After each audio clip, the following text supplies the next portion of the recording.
Ассаламу алейкум. Витаю вас, друзья. Аят Машвоэль. Ага.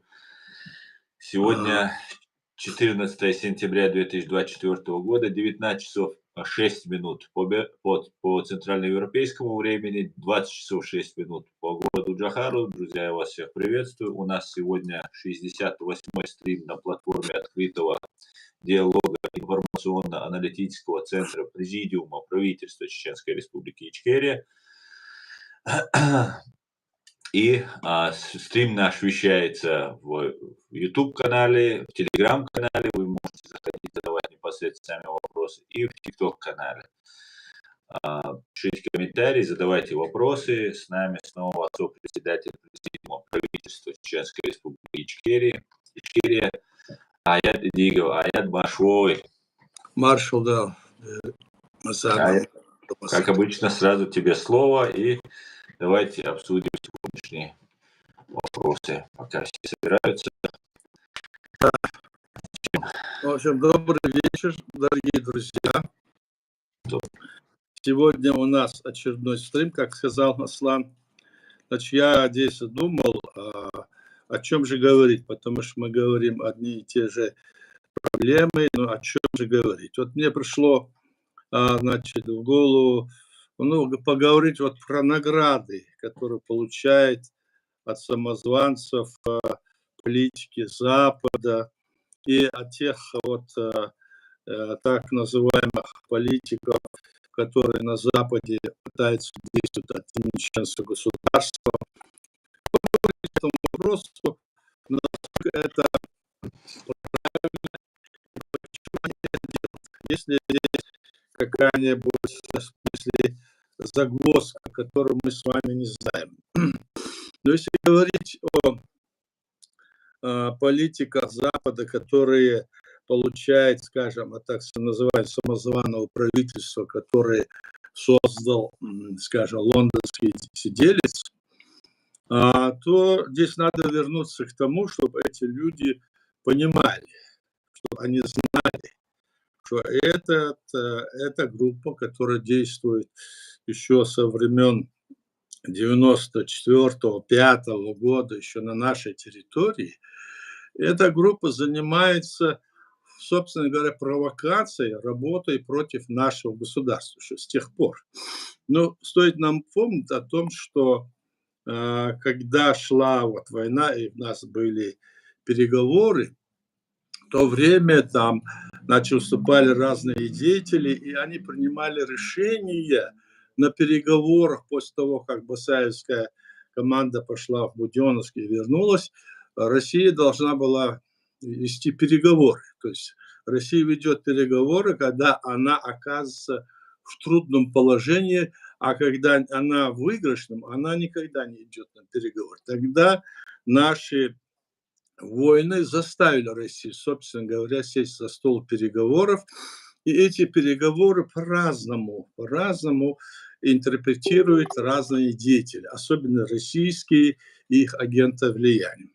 На этих переговорах были допущены ряд ошибок, и после того, как была допущена первая ошибка, наша делегация была изменена, то есть она была добавлена в составе этой делегации. Добавлен был один человек, это был я, как председатель парламента, я был введен в нашу делегацию, мы вели там переговоры. Дело было в том, что тогда наша делегация подписала с российской делегацией протокол о том, что поход Басаева на территории России, что это террористический акт, и что отряд Басаева будет нами вместе с ними изловлен.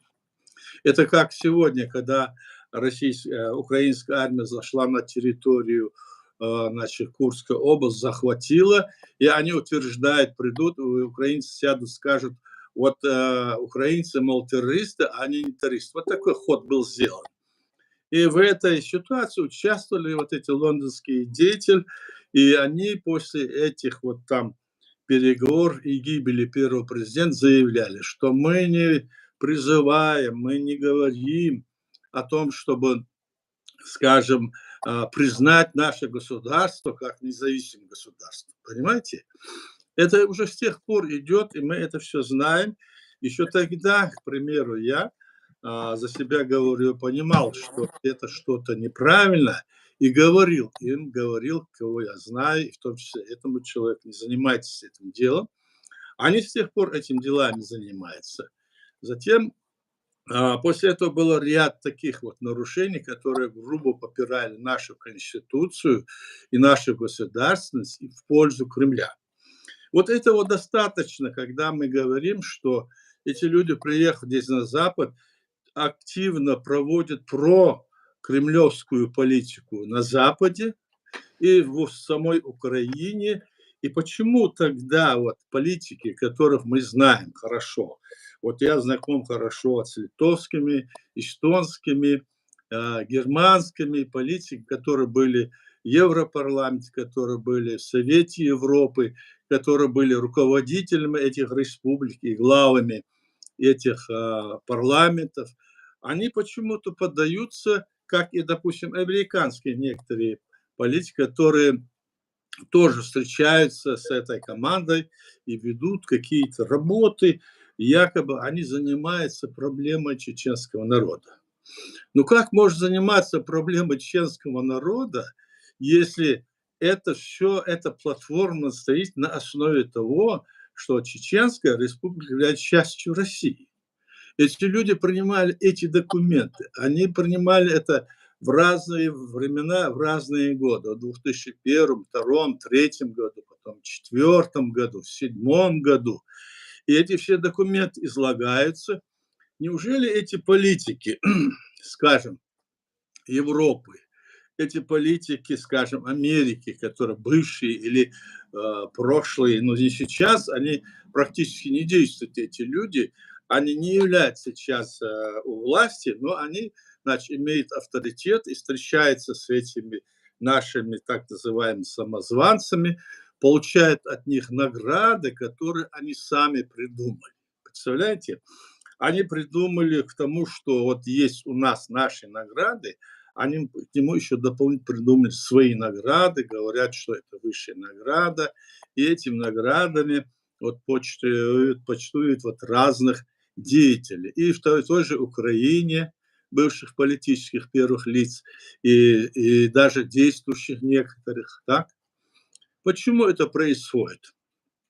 Так мы должны знать все, наши люди должны знать, и люди на Западе, те, кто этим занят, должны знать, что практически дело в том, что эти люди, которые принимают эти побрякушки от них, они все понимают прекрасно и просто играют поддавки с этой командой. Но было бы ничего, если бы они играли в поддавки с этой командой.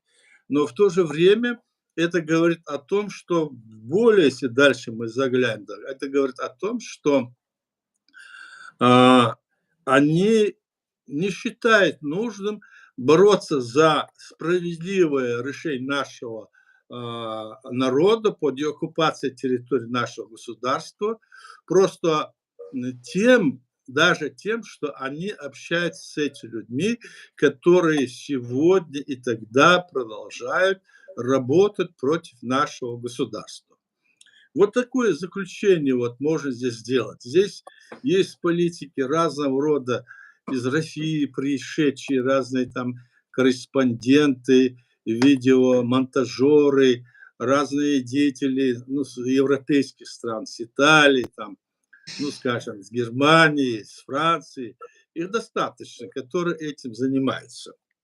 Эти наши люди должны понимать, что эти люди не имеют никакого отношения к нашей государственности.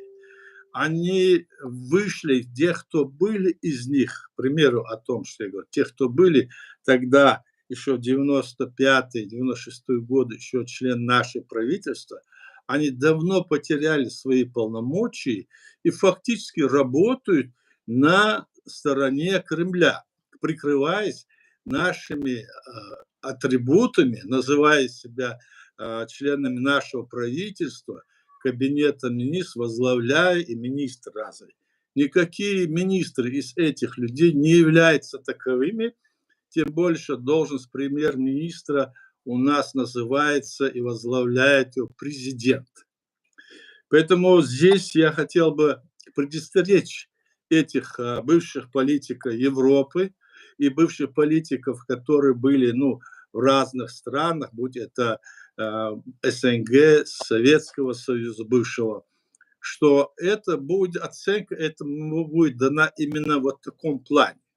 Как можно принимать людей, которые работают и сегодня, и вчера документально, обоснование есть, работать фактически на Кремль, уходя от основы нашего государства, от основы, Декларации общенационального съезда чешского народа и Конституции нашей республики.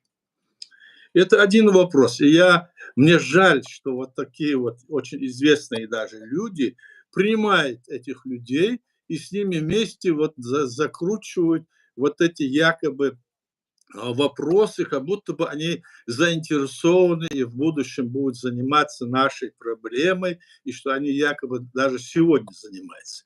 Этого нет. Мы хорошо понимаем. Члены президиума правительства это хорошо понимают, о чем речь, и поэтому говорим, что нам это очень-очень понятно, что вы делаете.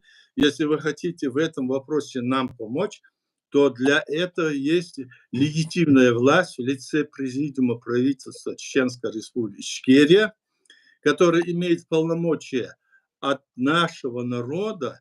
Среди нас есть люди только те, которые избраны нашим народом в 1997 году на очередных выборах, которые были подтверждены и решением ОБСЕ, что эти выборы состоялись.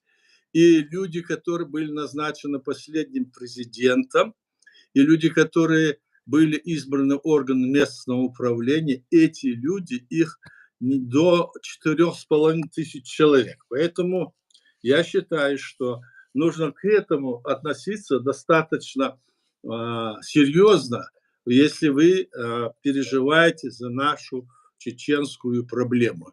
Мы потеряли около 250 тысяч убитых людей от этой имперской России, и сегодня потакать этой империи, это значит предавать свой народ, предавать будущее наше поколение. Это один вопрос. И второй вопрос, который я хотел бы сказать по поводу того, что происходит вот на Западе, разные деятели, движения, блогеры, разные так называемые политики, общественные движения пытаются выдавать себя за представителей чеченского народа или представителей Чеченской Республики Ичкерия. Даже пытаются выставить себя представителями чеченского государства и от имени его выставлять какие-нибудь там решения, вести какие-то встречи.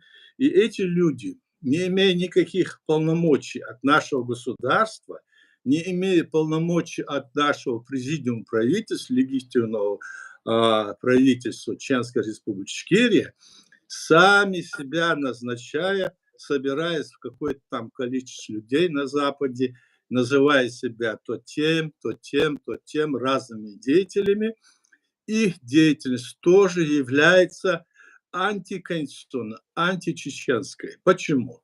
Потому что легитимная власть, которая есть в лице президиума правительства Чеченской Республики, они пытаются не признавать, они пытаются игнорировать ее и всячески ведут всякую работу, направленную на дискредитацию нашего государства и нашей линии. В нашей Конституции прямо написано, что каждый гражданин нашего государства обязан заниматься поддержкой и проведением жизни нашей линии нашего государства и Конституции.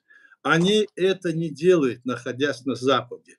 Под какую бы, они рясу не рядились, под какую бы они ни становились, скажем, линию по оправданию своих действий, в любом случае, если они не становятся, как говорится, защитниками чеченской легитимной власти, пусть в усеченной форме, президиум правительства в усеченной форме, он не может работать в полную силу на Западе, потому что все ветви власти сегодня оккупация, и мы не можем принимать тех решений, которые принимало бы, если бы работал, допустим, парламент или кабинет министров. Мы не можем, не в силах, потому что нам не позволяет это делать, скажем, наши конституции и законы.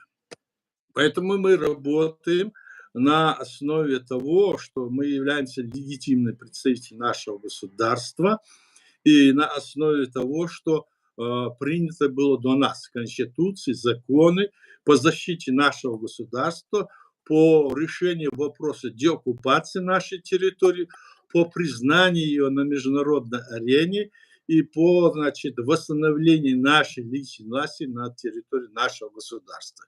Все те, которые говорят, что нужно на территории Чеченской Республики прийти туда и построить новое государство, придумывая разные другие, значит, себе им названия, они фактически работают в пользу империи. Мы это предупреждаем, мы говорили об этом не раз. Теперь я хочу сказать всем открыто, что от имени нашего президента, что это дело, которое занимается вот таким образом люди, они должны осознать и вернуться в конституционное поле, если они ошиблись. Но если они не ошиблись и продолжают это делать, то мы говорим, что эти люди не имеют отношения к нашему государству.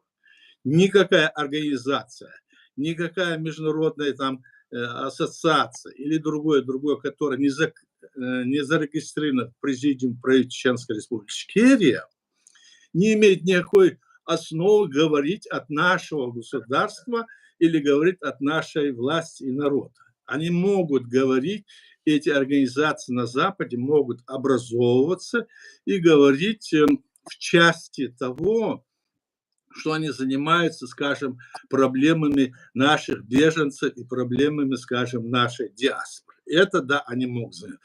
Но если они занимаются, скажем, в части, пытаются заниматься и говорят нашего народа и государства, это незаконно и неприемлемо.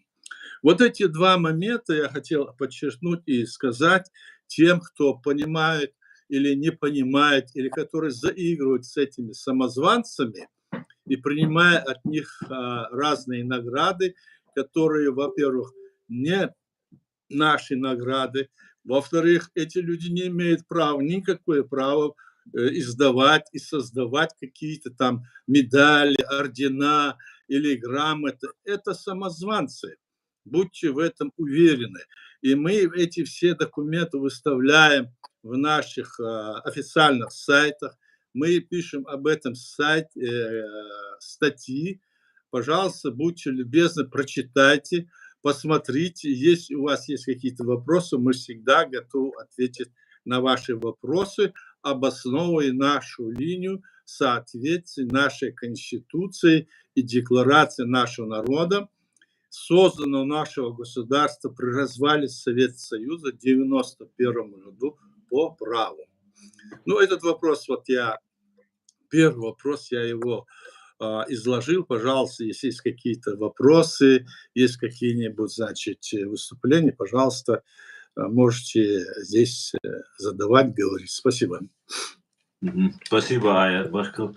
Валейк салам, Чумеловейнек, Машо, всех, друзья, приветствую. Напоминаю вам, вы можете оставить свои комментарии в TikTok или в YouTube, и я зачитаю ваш вопрос Аяту Идигову, либо в телеграм-канале, официальной странице Президиума правительства. Вы можете сами непосредственно принять участие в сегодняшнем стриме. Аят, вот ситуация она такая очень странная на протяжении уже более 2 лет, уже как она идет, широкомасштабная война. Я лично оповещаю украинских зрителей, украинскую общественность об этом. Но, несмотря на это, ни один украинский журналист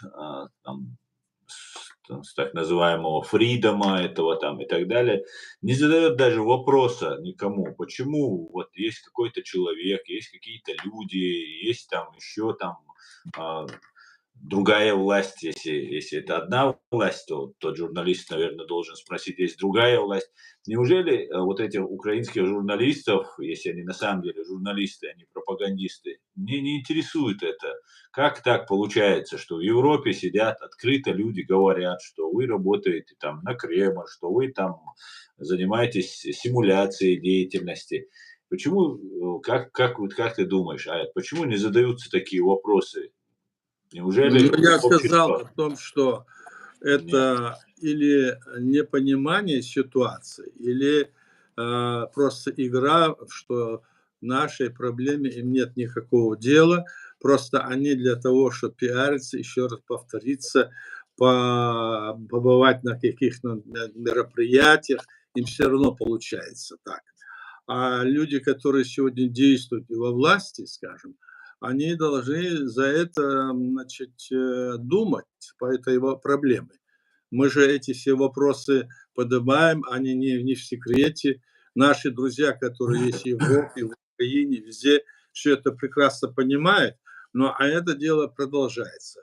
Почему? Это вопрос, конечно, к тем, кто этим занимается.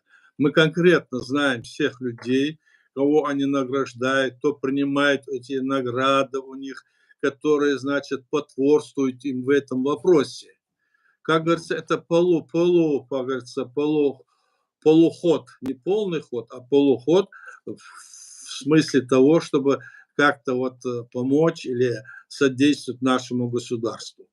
Украина признала наше государство как оккупированное, она признала и геноцид, осудила чеченского народа и обратилась ко многим странам и международным организациям с тем, чтобы они содействовали и признали наше государство таким образом. Но пока что дело не движется с места. И, видимо, вот такие вот люди, которые вот так потворствуют этим вот самозванцам, или тем, кто, не понимая это, становится в разряд тех, кто противодействует нашему государству, я имею в виду те, которые выехали за рубеж, беженцы чеченские или граждане нашего государства, то им надо это разъяснить, мы это им разъясняем.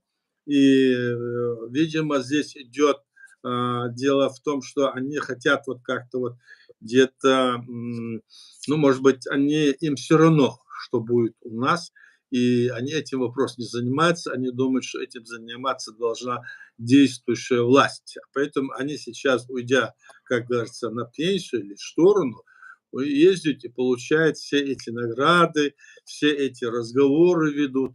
А на самом деле серьезно заняться этим вопросом у них нет намерения. Вот что я думаю. И помочь нам. У этих людей я имею в виду. Так вот. Ясно, спасибо, Баркалает. А вот здесь Ичкери, Люэр пишет, или Луар пишет много комментариев, но они, в принципе, касаются не президиума правительства ЧРИ, а скорее Украины, почему иллюстрация не проводится в Украине, вот такие вещи он задает. А я не знаю, насколько... Не понял, как? Почему в Украине не проводится, не применяется закон иллюстрации? Вопросы такие задается он там. Но это вопрос украинцам. В Украине идет война. В Украине идет война. И, может быть, они не все успевают делать. И есть, конечно, и то, что препятствует их продвижению. И там много проблем, которые наряду с тем, что идет война, им приходится параллельно решать. Представьте себе, на них падают бомбы, каждый день ракеты. Мы же помним, как у нас это было. Каждый день, каждую ночь падали снаряды, бомбы, что только не делали, стреляли из пушек. И каждое утро мы выходили и спрашивали, кто погиб, кто умер. И ходили на похороны, то есть соболезновать. Так и в Украине сегодня. Украина, она больше нашей страны во много раз. И им вот сегодня вот такая ситуация в Украине. Я не говорю, конечно, что это оправдывает их. Конечно, если бы они это делали бы, и легче было бы и сегодня, и этих вот разных вот проходимцев, которые находятся в Украине и выдают себя за нашу власть, им бы тоже было бы сегодня не так просто, а они содействуют как раз-таки по нашей проблеме, именно вот в том вопросе, который я говорю, содействуют Кремлю. Они не открыто это делают, но они делают это, все документы о том, что они делают, есть. И это вопрос к украинцам, собственно говоря, а не к нам. Я понимаю, что наши люди там находятся, наши воины там находятся, и что у них тоже есть проблема, они не могут там решить свои вопросы, элементарные вопросы, которые должны были бы решиться у наших некоторых командиров, уже годами не могут решиться, они годами там, значит, находятся где-то на фронтах, где-то там воюют, кто-то из них гибнет, а вопрос вот такой организационный или такой, который должен решиться на уровне, скажем, ну, какого-то районного или военного, скажем, обозначения, он до сих пор не решается. Вот я знаю таких тоже. Ну, это связано, видимо, с теми проблемами, которые рассматривают сами украинские власти, украинские военные и спецслужбы, им виднее. Но пока мы не можем ничего сказать, но было бы лучше, если бы они могли эти вопросы решать. Им сегодня виднее, что там происходит, больше, чем нам. Здесь мы не можем на них что-то вот обвинить их в этой ситуации. Мгм. Баркалай. Да. Так. Вот, эта ситуация тоже очень интересная. Вот, позавчера в своем стриме, когда общался, или вчера это было, человек мне пишет, что вот этого лондонского актера сын воюет, что там не другие мне пишут, что есть армия, армия Ичкерии есть, потом есть какие-то там разведка, департаменты там и так далее создается. По этому вопросу, насколько все это легитимно и что это из себя представляет? И те лица, которые в этом участвуют, они пострадают, могут от этого пострадать? И, ну, вообще в этом смысле скажите ваше мнение. Но в этом смысле у нас, значит, хотя есть и признание, что наша территория оккупирована, Украина у нас нет никакого договора о совместной обороне, совместной защите в этом плане. Все наши люди, которые находятся, это люди, которые работают под командованием украинской армии, то есть ВСУ. ВСУ, да. Да, они все или там других каких-то военных или полицейских, милицейских организаций, так, секретных. А чтобы они отдельно были, таких нет. А то, что наши там рисуют из себя того-то, того-то, того-то, и с самого начала начинает, что целая команда, мы это все значит, выставляем, это не имеет никакого основания, потому что нету такой, значит, правовой такой, значит, решения этого вопроса нету, и нигде этого не было. Мы пытались этим вопросом заняться, но пока, вот, допустим, не будет у нас непосредственных контактов и продолжения наших отношений, мы не можем в этом вопросе говорить о том, что там все темы, которые находятся, являются вот таковыми, как вот они говорят. На самом деле они там говорят, что мы бойцы чеченской армии, что мы чеченцы, мы за нашу родину. Это все понятно. Это все правильно, потому что они действительно граждане чеченского народа, да, Чеченской республики. Но как что-то с правовой точки зрения, оформления никакого у них нету, кроме как это делает им Украина, украинское ВСУ. Сами они не могут. Допустим, они не обращались ни к нам, они не обращались, скажем, у них не было этого и раньше. Вот там был, когда-то вот был погиб Исам Мунаев, генерал наш, да, генерал. Он имел полномочия от нашего государства и был он был комендантом, значит, республики Грозного в свое время, он генерал был. Вот он имел полномочия. Но и эти полномочия тоже были в том смысле, что он имел вот эти вот, скажем, должности и защищал. И мы в президиуме его пытались поддержать, но у него были тоже свои какие-то, значит, мысли в этом вопросе, и, к сожалению, он погиб. И вот так вот вопрос этот с батальоном имени Жагара Дудаева, как бы пытаются там наши какие-то люди пытаются, чтобы он канул в лето. Почему-то батальон имени Жагара Дудаева совершенно, значит, не звучит, людей, кто там находится, нету. Почему это мы не знаем. Пока что вот, хотя я разговаривал с некоторыми людьми, видимо, у них есть какие-то там вопросы, но все равно батальон там есть, батальон-то организован. Почему нет от этого батальона ни командиров, ни то, ни других, которые там работают, действуют? Хотя, надо сказать, как я сказал, они все являются людьми ВСУ. Они подчиняются украинской армии и украинской власти в этой ситуации. Барков. Известно, что после победы Украины над Россией, Россия будет выплачивать контрибуцию, будет выплачивать компенсации за утерю жилья, за убитых людей там, и так далее, и так далее. И вся Россия будет выплачивать, даже если она фрагментируется, разделится и так далее. И ну, закидывались раньше такие нарративы, что и Чеченская республика должна будет вам платить там и так далее. Но в 2022 году, благодаря президиуму правительства, Аллы Дудаевой, вам лично, другим людям из президиума правительства, удалось сделать так, что Украина, парламент Украины признал Чеченскую республику, территорию оккупированной, Ичкерию, Чеченскую республику Ичкерия, и что над нами совершен геноцид. То есть благодаря вам, президиуму, удалось этот вопрос с юридической стороны его решить. Но дальше признание президиума на уровне межгосударственных отношений, на уровне президента Украины не последовало. Есть ли какие-нибудь подвижки, и работаете вы ли над этим? Но это, по-моему, этот вопрос уже не первый раз звучит, так? И его уже, я на него уже отвечал не раз.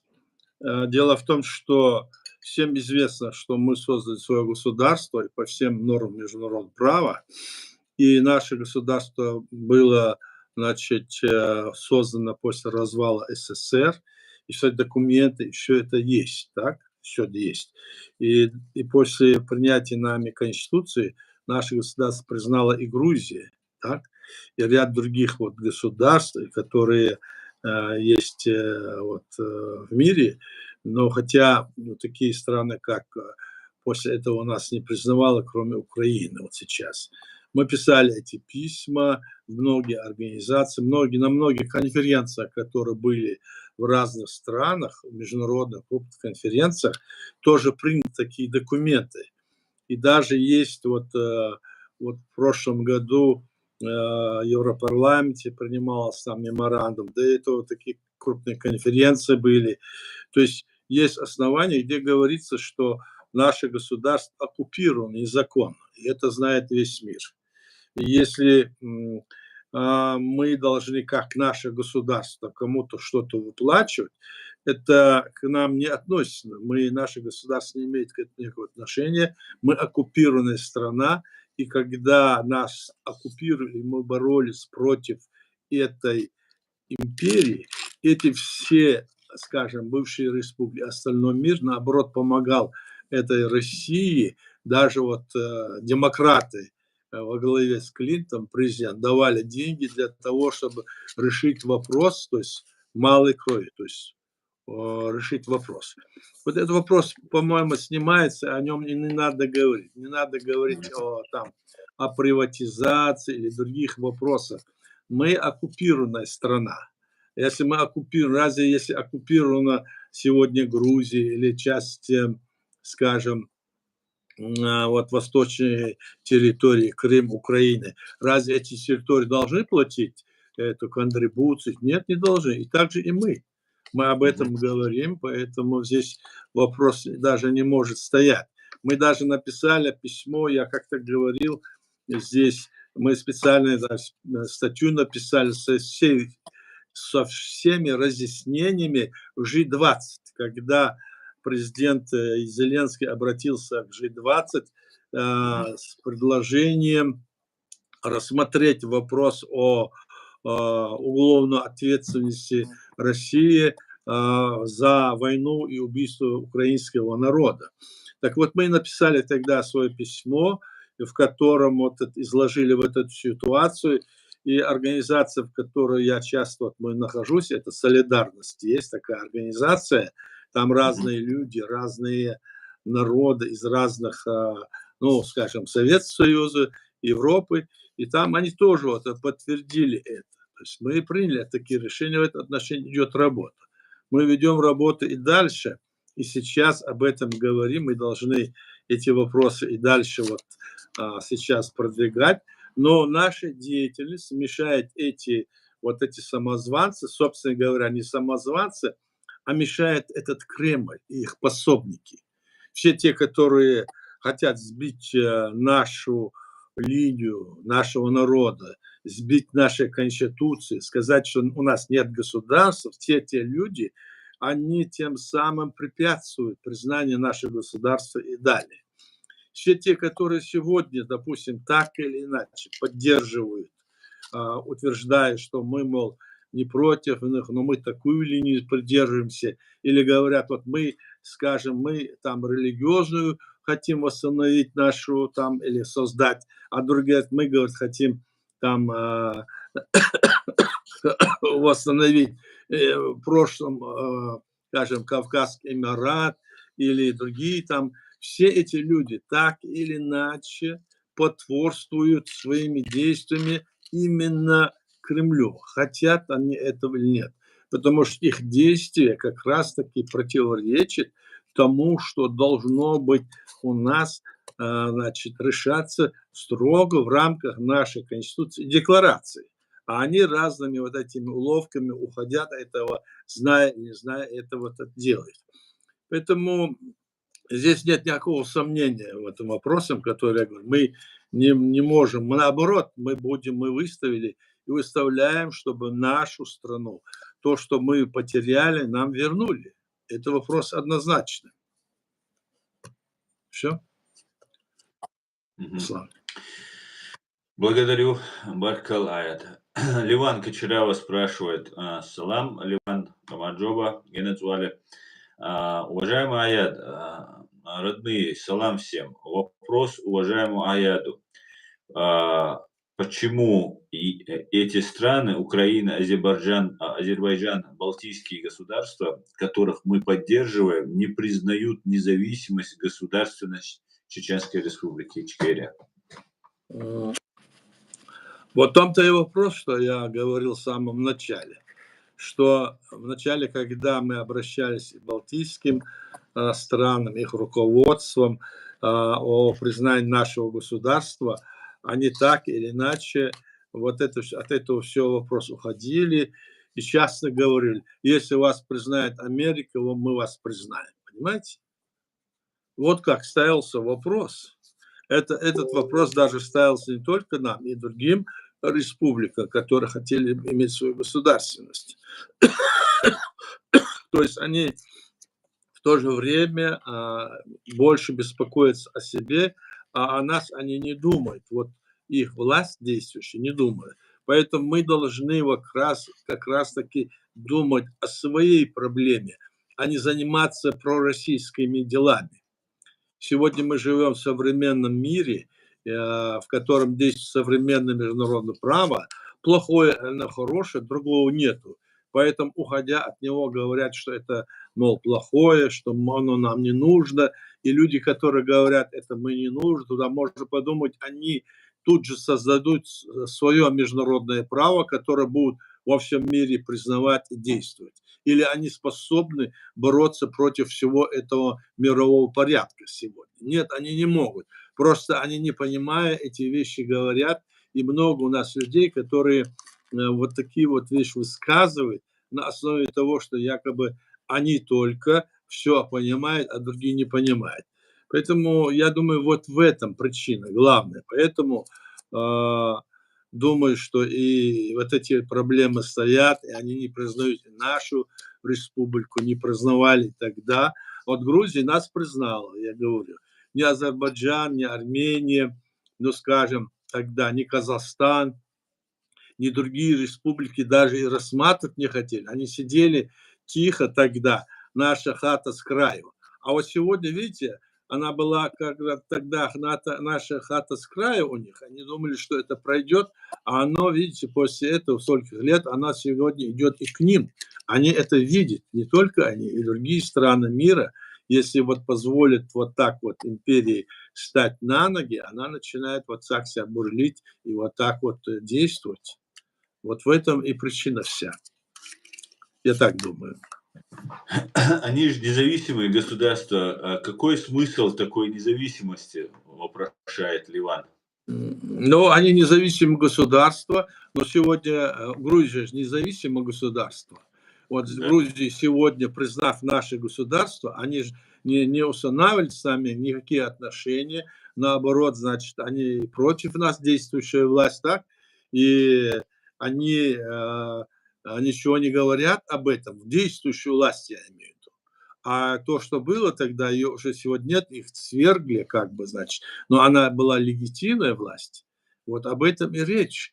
Они независимы только в том смысле, что они свободно определяют свою позицию, скажем, в отношении тех событий, которые происходят в мире. Вот сегодня в Грузии они приняли вот этот закон об иноагентах, так? Мгм. Но для чего они его приняли и чем он, как говорится, им помогает?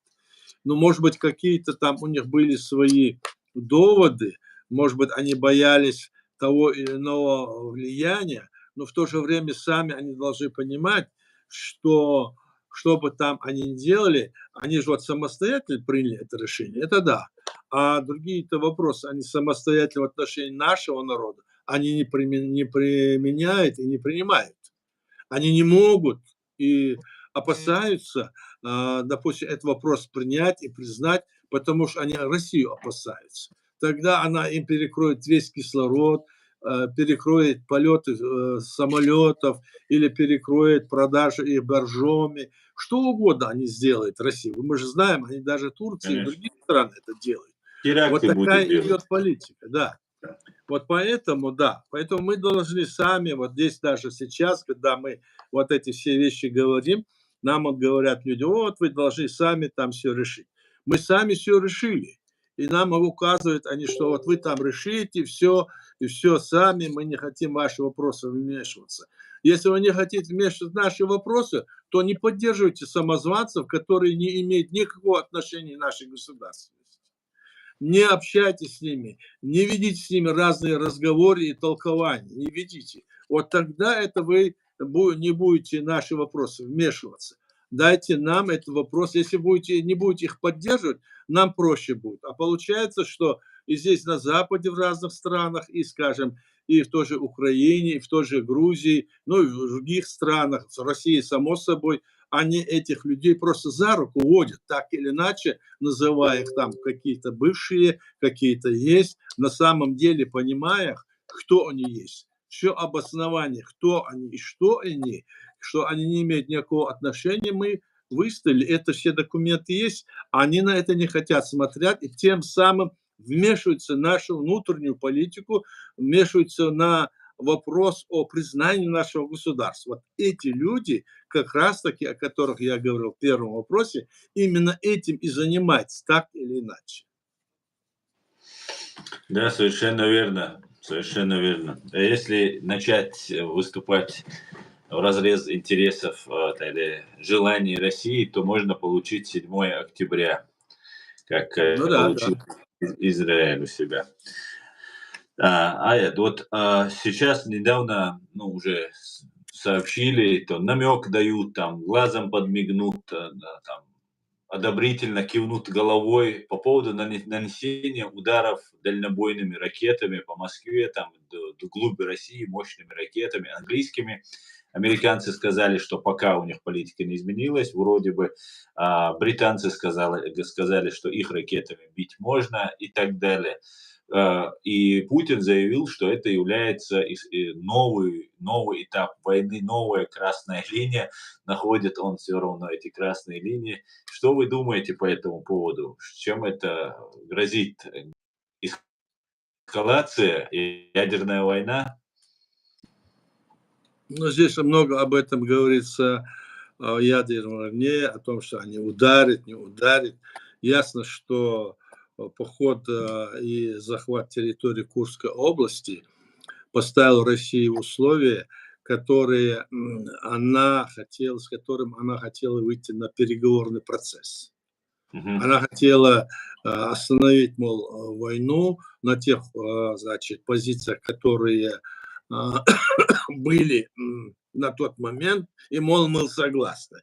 Теперь, когда Курская область, часть Курской области взята, и когда Украина продолжает там наращивать свои силы, то Мгм. Кремль уже опасается, потому что оно же не может, то есть здесь пойдет обмен, тогда обмен, мы отдадим ваши территории, вернее, наши территории, уходите. Они на эти Мгм. условия не хотят идти, и это очень хороший ход был сделан со стороны Украины. Они давно имели право на это, и они это Мгм. сделали. В этом плане я считаю, что это верно. А то, что ракеты там, вот они говорят, надо, вот здесь выступали, говорят, вот они сейчас ударят по Чечне, якобы, чтобы Кадырова ударить.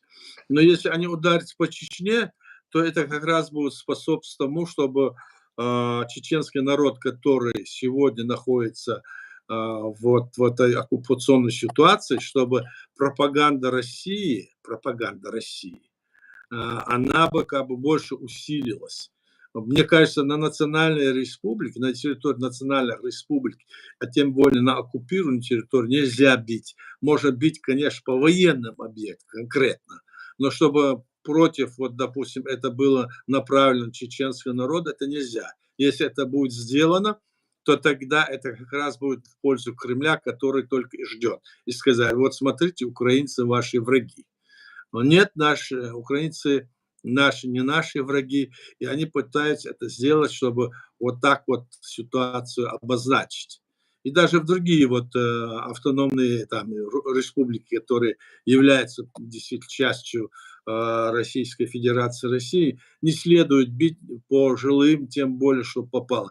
По военным объектам, это я не говорю ничего, это можно, и они это будут делать, мне кажется. Но нельзя никак настраивать мирное население, особенно национальных республик, чтобы они это вот так вот были, воспротивились и против Украины. Работа в этом направлении идет, и, видимо, кто это провоцирует и говорит, особенно это выступают какие-то российские блогеры или какие-то там еще деятели, вот провоцируют они украинскую власть, чтобы вот это вот было. Этого нельзя делать, с моей точки зрения. Мгм.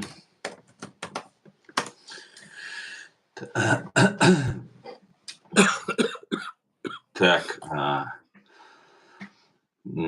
а если, ну, может быть, эскалация, вот произойдет, я, может, сейчас отвлекся, не услышал ответа, вот атомный удар не может нанести Путин, вот если начнут по Москве бить дальнобойными, по Чечне, понятно, они там говорят. Но они будут бить, ну, здесь не знаю, как это, что, но по всем вот таким расчетам, которые были, они же сами бьют каждый день, каждую ночь убивают украинцев, бьют по всем городам Украины. Они могут бить, а они тогда атомную бомбу применят.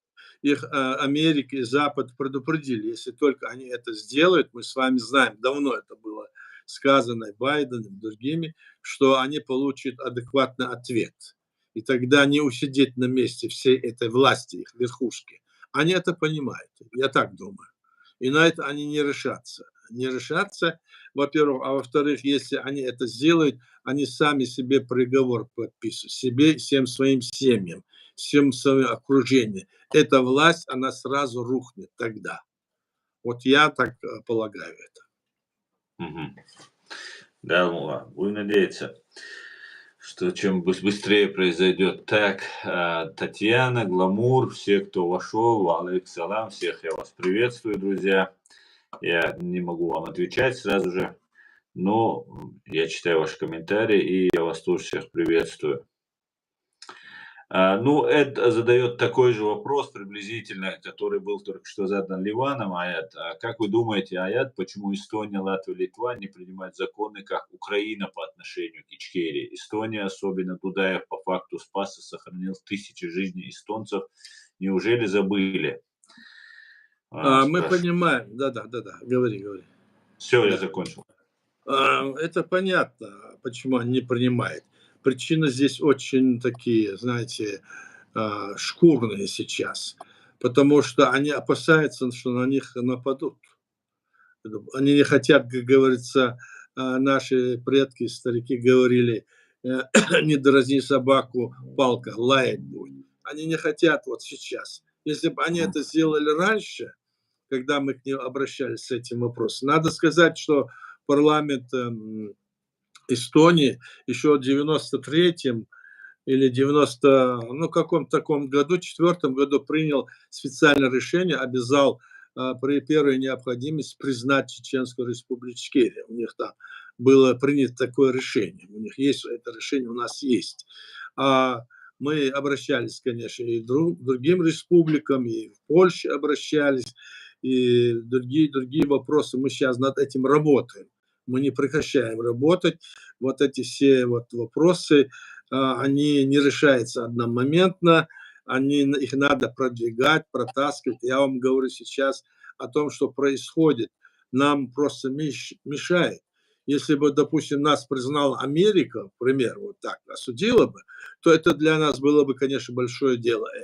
Если бы Трамп пришел к власти, к примеру, и признал бы нашу республику как оккупированную, необходимость ее деоккупации, это было бы для нас очень большое дело. Не то, что дело, это, может быть, сказать, это было то, что мы хотели. Тогда все остальные страны в этом мире тоже бы на нашей стороне были бы. Но мы будем добиваться и этого, мы будем обращаться к избранной власти, и говорили, и говорим сейчас, и спасибо вам, Эд, которые написали Трампу письмо с тем, чтобы он признал нашу страну. И надеюсь, что он действительно признает ее и скажет хотя бы несколько слов о нашей республике оккупированной. Да, и призываю всех американцев, кто нас смотрит, нас поддерживает, пожалуйста, пишите Трампу, пишите Байдену, пишите, кто кого поддерживает президента, тем и пишите. Для нас это очень важно. А вы, американцы, которые нас, или израильтяне, которые нас поддерживают, обращайтесь в свои страны, обращайтесь к Соединенным Штатам. Для нас это будет огромнейшая поддержка. Любой рядовой гражданин, не обязательно быть министром, конгрессменом, любой рядовой гражданин, это будет большая нам поддержка и подспорье. Большое заранее благодарю. Есть Шамсад, вопросы ко мне? да, сейчас я зачитаю. Тут Шамсад, аят Риг Маршал Алвубо, Шамсад, Дейли Саламашул. Маршал, да. Я думаю, сейчас главное настраивать ногти, сохранять спокойствие и не поддаваться на провокации. Эстония в НАТО, и бояться им нечего. Я думаю, надо им это понимать всем. Трамп признает, и все следом признают. Комментарий. Ну, если Трамп станет президентом, а даже будучи кандидатом к президенту, он мог бы, допустим, или мог бы, значит, Харрис могла бы тоже это сказать. Мы могли бы этот вопрос восприняли бы очень положительно, если бы кандидаты в президенты об этом говорили бы. Или бы они говорили бы о том, что территории Грузии или Молдовы тоже должны быть восстановлены. Это было бы здорово сейчас, если бы этот вопрос они поднимали бы. И мы думаем, что с этим вопросом нам надо активизироваться. Мы активизировались, говорили, но пока что продвижения нет. Вот я понимаю так. Сейчас это, да. Вот здесь у нас есть в телеграм-канале Ольга Владимировна Курносова. Если она желает сказать что-нибудь, пожалуйста. Пожалуйста. Вы можете включиться, Ольга. Пожалуйста, я могу вас пригласить, давайте, включайте свое, значит, аудио, можете говорить, если желаете, конечно. Она слушает. Так, хорошо, есть еще другие вопросы? Да, есть. Вот, Мухаммад, сегодня все почему-то и всех интересует тема Балтии, и Ливан зачинщик всего этого. Страны Балтии, спрашивает Мухаммад, признали геноцид крымских татар, но нас игнорируют. Почему? Какая причина, Аят, по вашему мнению? Сегодня Ну, все... я думаю, что здесь еще связано с тем, что этот Эрдоган потребовал, чтобы Россия признала территорию Крыма украинской. Это было такое заявление. Слышали, наверное, да? Да, да. Эрдоган вот обратился, чтобы Россия отдала Крым Украине. Так? Ну, вот так вот. Здесь еще такие вопросы здесь поднимаются, что уже Москва, то есть Кремль, думает о том, как бы перенести Москву, столицу, в другой какой-то, ну, где-то на восток. Вот об этом тоже вопросы здесь вот были. Наверное, вы слышали об этом.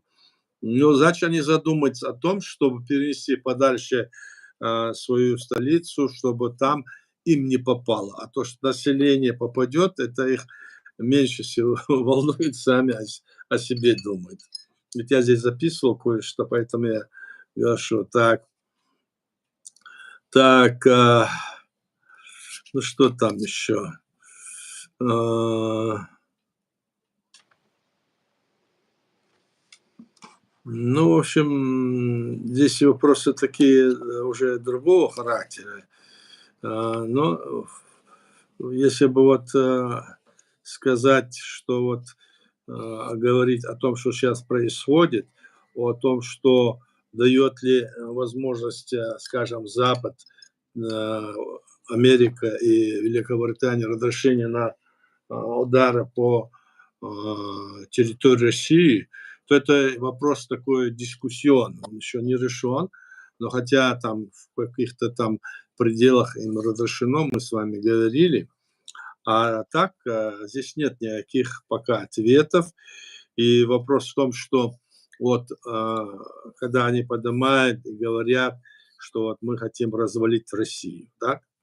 Но я уже говорил не раз, и сейчас скажу, что развал России – это вопрос, который должен решать, скажем, сам российский народ, если он к этому вопросу заинтересован. Пока что они находятся под большой этой пропагандой, которая Кремль, значит, ведет реальность, преподнося совершенно другом на 180 градусов в пользу себя. Поэтому народ там одурманен, с одной стороны, с другой стороны, народ сам вот такой имперского характера народ, если ему дать возможность, скажем, создать какие-то государства, они говорят, 20 государств, вот Навальный там выступал, говорил, мы хотим, чтобы кто развалить хочет Россию.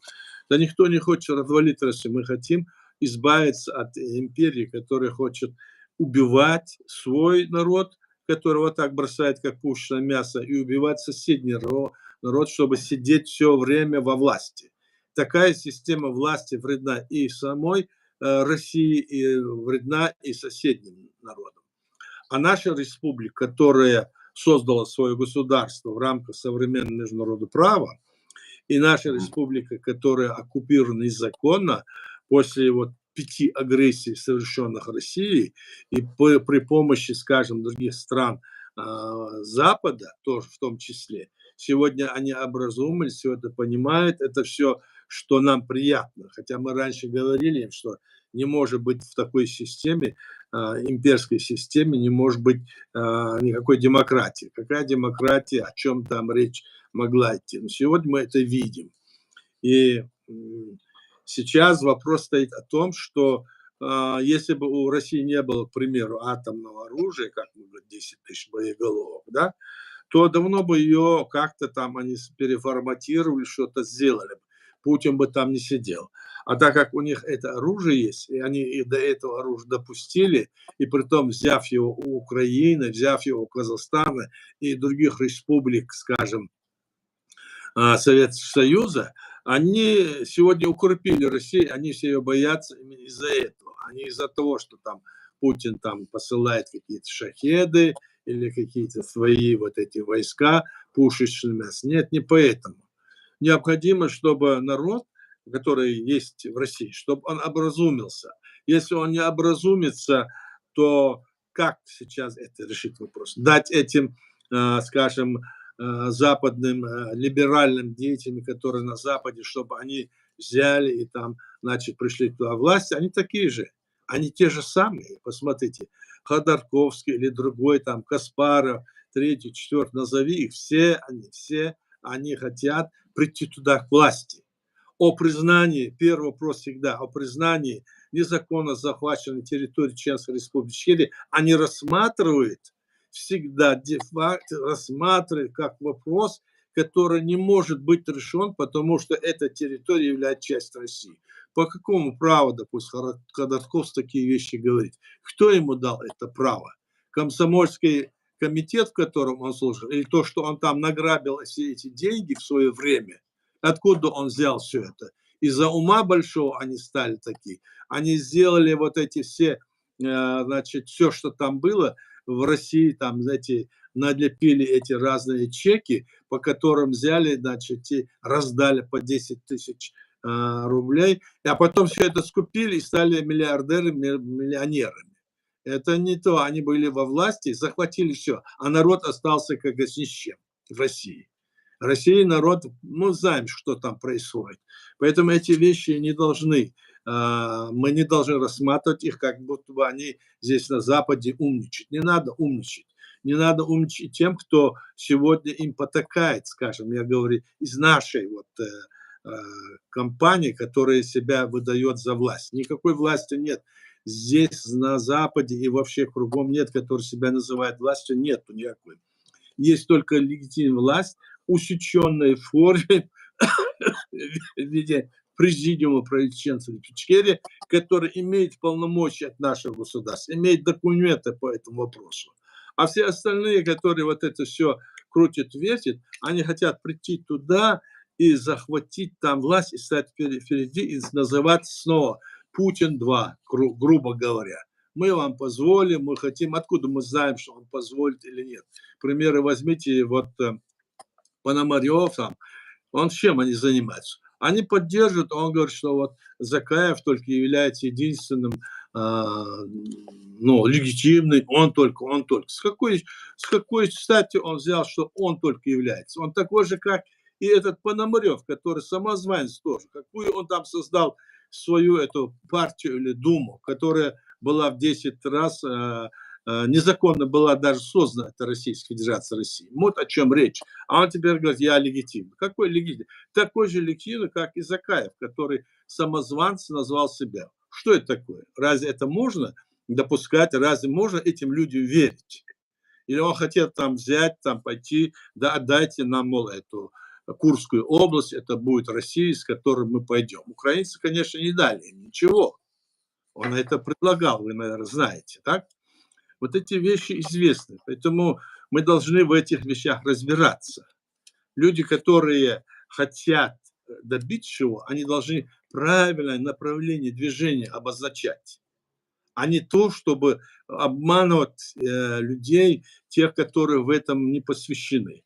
А мы, скажем, посвященные люди, хотя мы, я не говорю, что я это все знаю или нет, но в какой-то мере участвуя во всех этих процессах нашего государства, России, я сталкивался с этим и могу сказать, что здесь обманываться нельзя. Конечно, я не могу говорить, что я все знаю.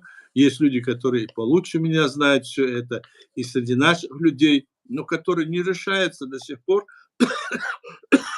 поднять свой голос и сидят тихо.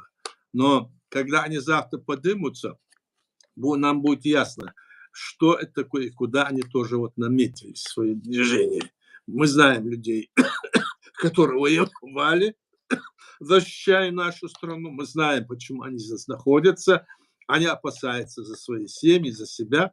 И мы знаем тех, которые приехали сюда, спасая просто свои семьи, и пытаются, значит, здесь организовать какие-то партийные или какие-нибудь государственные структуры власти в зарубежье. Так что вот такая ситуация, мы должны в этом разбираться. Баркалай. Мгм. Здесь у нас вопрос на TikTok-канале, и я быстренько на него отвечу и скажу, зачитаю следующий вопрос уже с YouTube-канала. Здравствуйте, говорит Кокси Фокси, есть единый центр управления Республики Ичкерия. Да, Кокси, единый центр управления Ичкерии называется чеченской властью. Чеченская власть представляет президиум правительства Чеченской Республики Ичкерия. И сопредседатель данного президиума, в данном случае, вот вы голос его слышите, это Аят Эдигов. И вы можете задать вопросы. Да, конечно, есть все остальные симулякры, имитация власти не является ни легитимным, ни законным. Так, как-то так. Так, Алаш спрашивает, Аят, если мы знаем, что ФСБ взрывали дома, чтобы начать Вторую русско-чеченскую войну, неужели Запад не знает об этом? Если знает, почему не говорят об этом? Хотя они говорят, но Вы мало. знаете, дело в том, что Запад об этом говорит, Запад об этом, даже их люди, многие книги выпустили, говорят об этом. Но это не значит, что они, узнав все это, готовы, допустим, решиться в бой. Вот сегодня они даже в Украине, вот представляете, дают оружие Украине, так? А Кремль говорит, вот если вы там дадите оружие, то мы это будем воспринимать, как будто бы вы, значит, напали на Россию, так? Ну хорошо, а Россия дает оружие, продает всем арабским странам, скажем, других американским, там, Венесуэлы, другой, всем, она везде свое оружие продает. А если их оружие они применят против какого-то, значит, Россия напала тоже на это, поэтому они играют, знаете, в одни ворота просто для себя. На самом деле, если эти страны западные вот, дают оружие Украине, они имеют, с моей точки зрения, прямое, значит, право использовать это оружие. Но вот видите, даже они не позволяют, даже не разрешают своим оружием бить по России, в той или иной мере сдерживают Украину. А Россия-то не сдерживает, совершенно не сдерживает. Они вот, посмотрите, вот во всех этих арабских странах русские автоматы, русские ракеты, русские самолеты, танки, все это по большей части. Поэтому их можно называть тоже такими же, вот начнет, допустим, какая-то страна, Ирак или Иран, или другая начнет с их оружием, то значит, что Россия в этом участвует, что они напали тоже. Вот эти вещи надо различать. Поэтому здесь я думаю, что мы должны это понимать все и говорить о том, что они, допустим, все это знают, допустим, западные страны, и ничего не делают, они свои интересы, в первую очередь свои интересы. Вот Америка, она почему не дает оружие? Вот они объясняют тут несколько причин. Вот я же говорил про это. Они в первую очередь боятся, что им придется вступить в военную фазу, допустим, Дальнего Востока Китая, и тогда у них не хватит своего оружия для этого. Поэтому они пытаются с учетом этого все это как бы дать или передать. Но есть и другие причины, которые они говорят, мы не хотим, чтобы в России была там, значит, гражданская война, и тогда в этом случае Россия начнет разваливаться, тогда Китай придет, захватит до Урала чуть ли не это Россию, и тогда это будет вообще коллапс, и Китай станет очень мощным государством. Там много причин, поэтому, исходя из этого, мы должны думать, какие причины могут быть у них для того или иного вопроса. Поэтому я так рассуждаю, и я думаю, что вы это знаете не хуже меня. Баркалает. Эд Мамедов сейчас. Владимир Пименов. Салам алейкум. Слава Джохар Дудаеву. Независимости от рашизма. Спасибо. Алейк салам, Владимир Пименов. Спасибо. Амин. Героям слава. Эдмамедов, я наблюдаю, очень много самозванцев говорят, что надо вести переговоры с представителями Ходорковского, также с Новой Россией, с людьми Навального. Я думаю, этого нельзя делать ни в коем случае. Мы не, мы не вместе, мы не можем быть вместе. Ичкерия в оккупации, и вести переговоры с любым представителем оккупантов нельзя. Их надо судить и требовать признания геноцида в международном суде. А что вы думаете по этому поводу? Ну, какие могут быть переговоры с теми, как вот говорил наш президент, один из них, мы не будем вести переговоры, скажем, почему вы не идете переговоры с Кадыровым, задали вопрос. Он сказал, ну, что вы говорите, с охранами, с собаками, которые охраняют Завгаева, наверное. хозяина, Завгаева. подожди, собаки, которые охраняют, скажем, хозяина, нет смысла вести переговоры, надо с хозяином вести переговоры. Поэтому то, что там они говорят с этими людьми, они ни в коем случае с ними какие могут быть переговоры, это они могут между собой вести переговоры. Вот как Пономарев там ведет с Закаем или Каспаров или другое, они между собой все устраивают, какие-то вопросы там решают.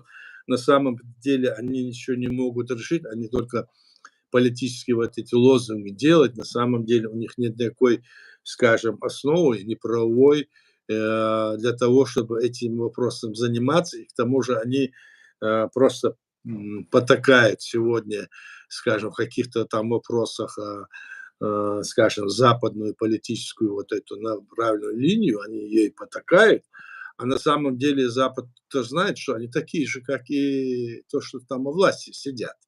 Возможно, где-то там как-то из них кто-то, если там развалится Россия, может быть, и Запад будет им как бы потворствовать, чтобы там их назначить.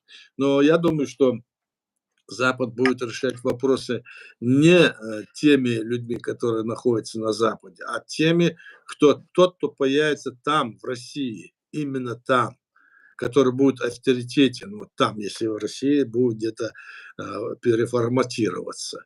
Этим там уже делать нечего, я так думаю.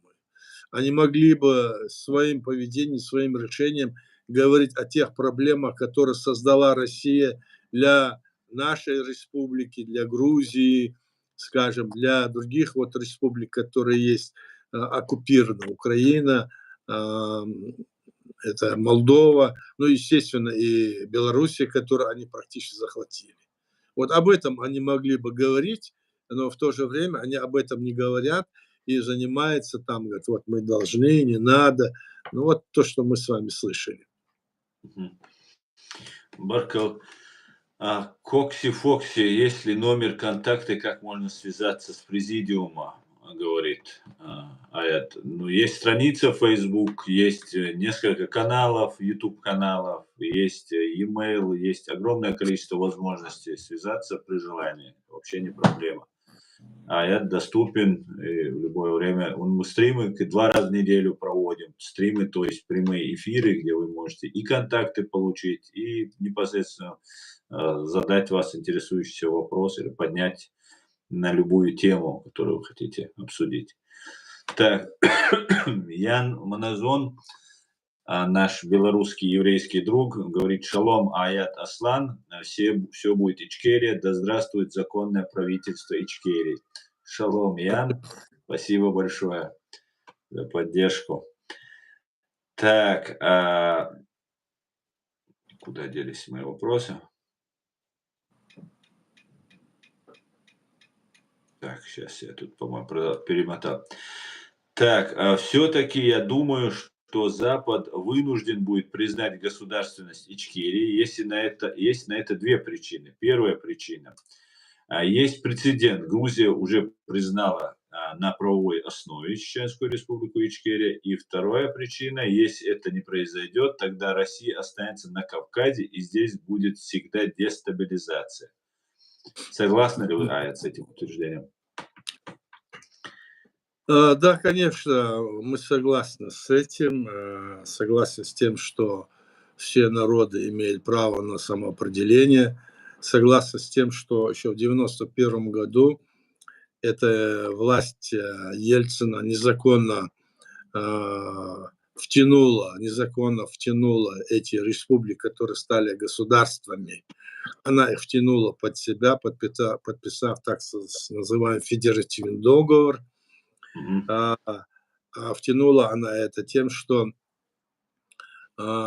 совершила действия такого характера. Она не позволила этих республиках, имея там влияние еще, там сидели у них эти бывшие коммунистические руководители ЦК или обкомов партии, там, Верховных Советов. Через них они с ними взяли, подписали незаконно этот федеральный договор, потому хотя статус этих республик был изменен еще в 90-м году в СССР, когда все автономные республики были изменены. Этот статус стал союзом. Тогда их не убрали, не дали убрать и не избрали новое руководство с новым статусом. А когда они вышли из Советского Союза, так все, это законодательство СССР вообще исчезло. Все. И даже в этой ситуации они еще оставались там как бы во власти. И Ельцин, уже выйдя из СССР со своим, скажем, с Карпом, сделал с ними этот договор и назвал это Российской Федерацией России. Мы в этом не участвовали, и поэтому ситуация такая, что мы никак здесь не можем говорить о том, что Россия там что-то там сделает или станет каким-то государством, или что она действовала правильно. Наша ситуация такая, вот мы, хотя такие вопросы не задает, наша ситуация такая. Мы не входили в эту Россию, мы вышли из Советского Союза, и вместе с нами из Советского Союза вышел РСФСР. Это после этого, после выхода из СССР, РСФСР подписал эти федеративный договор после того, как мы уже Конституцию своего государства даже приняли 12 марта 1992 года. А РСФСР подписал с ними этот федеральный договор только 31 марта 1992 года. Видите разницу? Мы уже завершили полностью всей атрибутику создания своего государства. Они только начали 31 августа, то есть, марта 1991 года. Так что здесь вопрос однозначный. Мы не являемся частью России, и поэтому эти разговоры вести о том, что как будто мы часть России, мы не должны воспринимать в первую очередь. Вот так я думаю. Благодарю. Так, я дал Мокша Лоэль Хон, Деваш Кехтон дал Алшой. Так, это от Мухаммада. Конфронтация растет между Западом и Россией. Если Россия останется на Кавказе, это смертельно для Запада. Интересно мнение уважаемого Аяда по этому поводу. Ливан, я думаю, это и для нас смертельно, в первую очередь.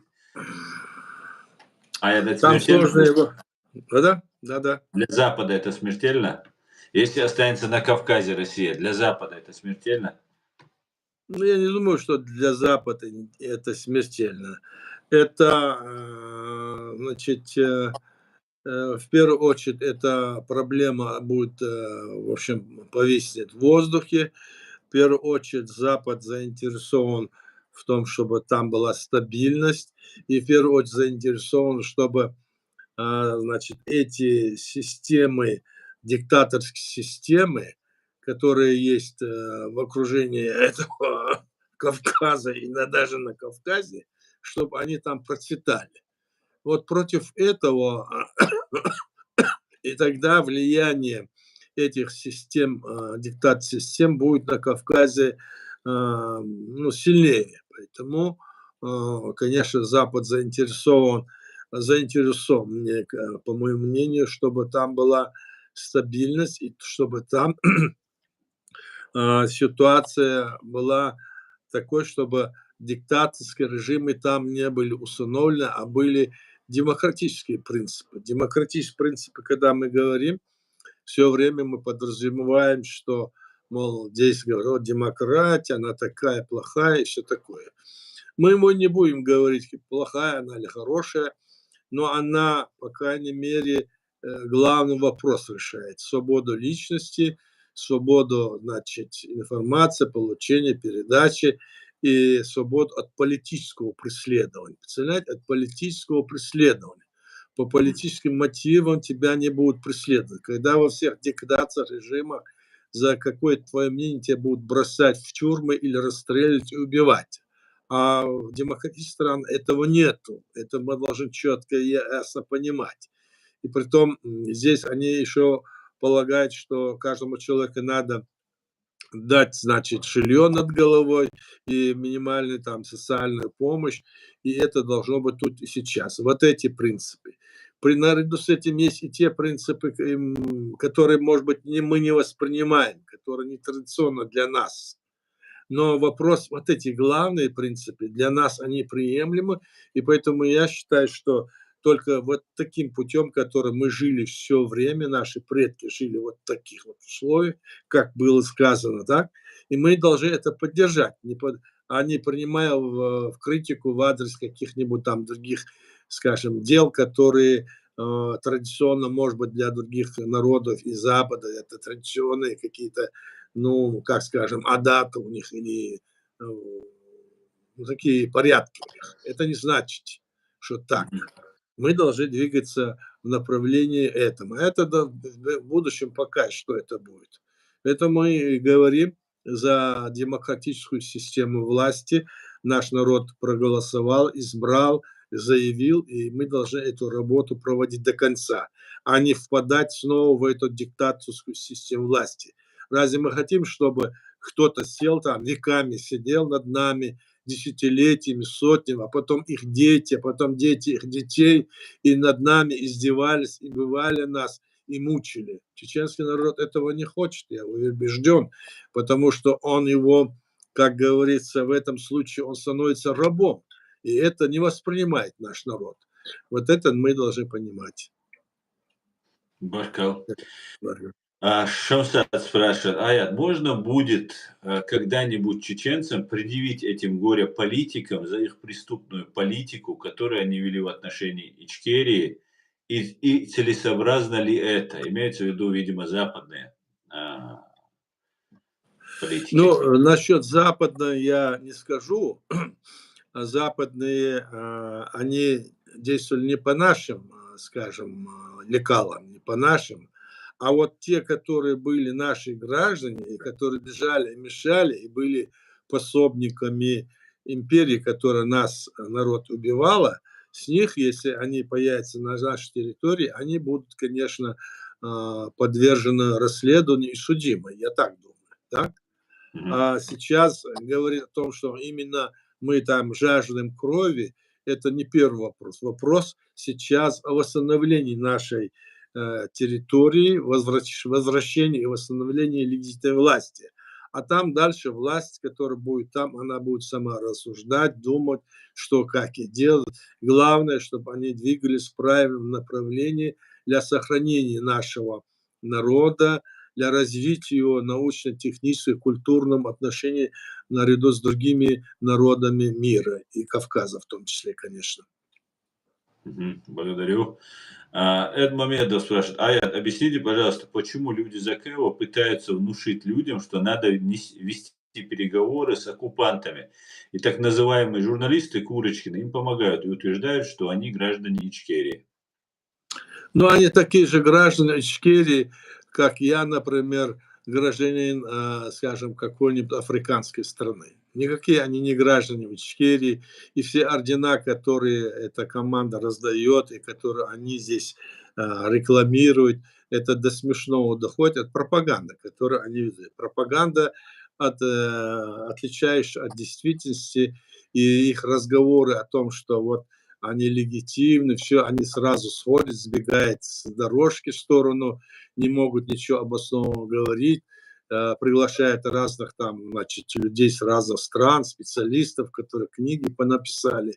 Все их книги, и все это, значит, ну, так сказать, это не то. Там нет ничего такого обоснованного. Это целенаправленная пропаганда в пользу Кремля, этих людей. Все, которые помогают ему сегодня, особенно те, которые, вот вы говорили, эти люди там, да, это все пропаганда в пользу Кремля. И Кремль их знает, и они направлены сюда, что бы они-то ни говорили. Мы не говорим, что они конкретно, мы имеем паспорта, но по их походке, по их разговору, по их всех им делам мы видим, что они являются агентурой, кремлевской агентурой, и ведут эту работу вместе с этими самозванцами в пользу Кремля. Это же очевидно. Здесь говорить и даже не надо. Мгм. А это такие люди, которые прикрывают вот самое военное, тяжелое для нас время, когда время смуты, оккупации и геноцида чеченского, который продолжается, в том числе онкологией, отправкой на фронт, там, насильно там, и так далее. А вот эти лица, граждане России, которые прикидываются гражданами Чеченской Республики Ичкерия, занимаются пропагандой в угоду своей фашистской России, притворяясь чеченцами, там, прочеченскими. Эти люди несут уголовную ответственность в соответствии с нашим законодательством, и мы будем привлекать вот этих, в том числе Курочкина, за их преступную деятельность. Знаете, что здесь? Не знаю, кого будут привлекать их. Они никогда, когда эта ситуация случится, они их след простынет. Ты их не найдешь, где они были, что. Это так, Найдем. не знаю, сейчас есть, а завтра их не будет. И есть и другие, которые здесь на всю, как говорится, шашку наголо махают и говорят, мы это сделаем, мы то сделаем, от нашего имени государства выступать, мы были там деятели, мы решали, мы были, а нигде они не были, вязать их не видно было. Допустим, мы знаем, и я в том числе знаю, что этих людей и видно не было нигде. Они где-то сидели, какие-то там получили себе должности для того, чтобы как-то вот протаскивать ту линию, которую хотели наши власти, может, в свое время протащить. Но потом очевидно стало, что это агентура, и сегодня она везде вот действует, заявляя себя, что мы были такие-такие. Никаких их нету. Они сейчас действуют в противовес нашего государства. Они себя полностью уже выставили здесь. Так, что вот такая ситуация. Конечно, они все, кто нарушал наше законодательство, кто был, конечно, они будут находиться, ну, под расследованием, я думаю так. Это уже по нашему законодательству будут рассматриваться вопросы соответствующие органы власти. Марко, да, обязательно нужно будет привлекать вот этих всех людей, просто даже Да, да, да. сколько они нам тут нервов трепают и вводят людей в заблуждение. Так, Аят, на мой взгляд, с русскими беженцами, в кавычках, политиками, не следует вести переговоров априори. А как вы думаете, спрашивает Мамонт. Какие русским беженцы? Какими, Ну, вот какими? эти Ходорковские, третий, десятый, которые, Ну, ну, я... какие могут? Они кто такие, чтобы с ними вести переговоры? Какие они имеют полномочия? Кто их назначил? Или вот эти, кто они такие? С ними мы не можем никакие. Они что, имеют какую-то власть, или они имеют легитимные полномочия? Ничего они не имеют. Они только деньгами, которые у них есть, вот спекулируют и занимаются этим. А так, какие переговоры? Кто с ними хочет вести переговоры? Даже не слышал я, кто. Кто это хочет? Мгм. Кто? Это не может, какие переговоры с ними? Они могут, если бы они изменили свою позицию по, значит, нашей государственности, если бы они поменяли бы свою линию и в этом направлении изменились бы, тогда еще можно было говорить с ними о чем-то. А Мгм. так с ними, вот с этими их вот такими вот чисто имперскими, скажем, ну, как говорят, этими фашистскими захватчиками вопросами, с ними вести каких переговоры. Нам что нужно от них? Ничего, нам они уже поучаствовали в этих переговорах и сказали, кто они. Они сказали это. Они об этом еще заявили. Они же говорят об этом. Посмотрите, и Каспаров, и другой, и третий, все они там это говорят. Ну, допустим, этот Пономарев там говорит, вот мы за то, чтобы все они, как он говорит, чтобы кто хочет, пусть выйдет, а кто хочет, останется в составе России. И в то же время он говорит, вот по Чеченской республике там только Закаев. Вот этим он себя и наголо, как говорится, выдает. А с какой стати там Закаев должен быть? Какую он имеет на это полномочия? Кто он такой? Покажите, обоснуйте ваши вот эти заявления. Вот вопрос ему задать, он там здесь и сядет, ничего не скажет, потому что у него нет никаких оснований это говорить. Это что? Это значит, он такой же, как и другие. Все. В нашем вопросе я имею в виду, а значит, и во всех других вопросах тоже. Бакал. Так, Бавовнятка, давно вас не было. Вітаю, дякую за ефір, свободи Ічкері, Білорусі і всім порабощенным народам. Живе Беларусь, Бавовнятка, спасибо. Так, ассалам алейкум, еще раз. Алейкум салам, Шамиль. То, что фашистская Российская Федерация незаконно создана, и что это можно юридически обосновать. Согласен ли с этим Аят? Не то, что я согласен, я как раз-таки и есть тот человек, который это обосновал. Я как раз-таки написал по этому поводу статьи, разложил это, как это было и что, начиная с 90-го года, когда все так называемые автономные республики советской власти были, статус их был поднят до уровня Союза республик. И в Советском Союзе стало 15 союзных республик, и добавилось еще 20 автономных республик со статусом Союза республик. То есть стало 35 республик. 3 республики из них, балтийские, СССР сам признал независимыми государствами. И признал он лишь только потому, что западные страны, значит, и ООН и другие, эти страны не признавали оккупацию этих стран. Вот поэтому и нам нужно, чтобы нашу страну признали другие государства, как вот Украина и другие. Это как раз для нас важно. Так? Тогда Запад будет на нашей стороне в принципе. И вот после того, как это свершилось, в декабре 1991 года СССР был развален. Его развалили. И тогда на международном правовом поле оказалось 32 страны.